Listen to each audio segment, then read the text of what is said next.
श्री कृष्ण लीला द्रौपदी पर कृपा। द्रौपदी पांडवों की पत्नी और भगवान श्री कृष्ण की अनन्य भक्त थी। पांडवों के प्रति धृतराष्ट्र पुत्र दुर्योधन सदैव द्वेष भाव रखता था। उनकी राजधानी इंद्रप्रस्थ का वैभव कपटी दुर्योधन के मन में दाह उत्पन्न करने लगी। पांडवों को छल बल से नीचा दिखाने के लिए दुर्योधन ने हस्तिनापुर में जुए का आयोजन किया। जुआ सर्वनाश की जड़ है। ज्येष्ठ पांडुपुत्र युधिष्ठिर जुए में राज्य, भाइयों तथा पत्नी द्रौपदी तक को गंवा बैठे। दुष्ट दुर्योधन ने मर्यादाओं को ताक पर रख दिया। उसने अपने भाई दुशासन से द्रौपदी को वस्त्रहीन कर देने के लिए कहा। द्रौपदी को निर्वस्त्र करने का उसका आदेश सुनकर हस्तिनापुर की सभा कांप उठी, किंतु सभी विवश थे। कुरुवंशी दुशासन कुरुवंश की ही एक कुलवधू को नंगा करने का प्रयास करने लगा। अबला भक्त का अपमान भला कृपालु श्री कृष्ण कैसे सहते।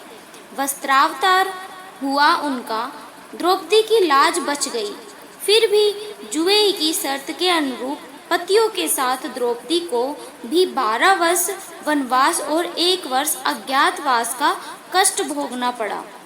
वन में भी जिस किसी तरह पांडवों को कष्ट में डालना दुर्योधन का एकमात्र लक्ष्य था, उसी के अनुरोध पर एक दिन परम क्रोधी मुनि दुर्वासा अपने 10,000 शिष्यों के साथ पांडवों के यहाँ पधारे। उन्होंने ऐसे समय भोजन की मांग की जब पांडवों सहित द्रौपदी भी भोजन कर चुकी थी। द्रौपदी के भोजन कर लेने के बाद पांडवों का वह अक्षय भोजन पात्र भी और अधिक भोजन देने में अक्षम हो गया था, जिसे भगवान सूर्य ने उन्हें दिया था।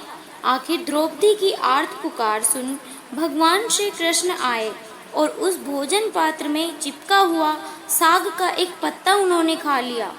दुर्वासा और उनके शिष्य नदी में स्नान करते हुए बिना भोजन किए ही डकारने लगे और भाग चले। इस प्रकार द्रौपदी और उनके पतियों के प्रत्येक कष्ट का निवारण प्रभु श्री कृष्ण सदैव करते रहे। राधे राधे।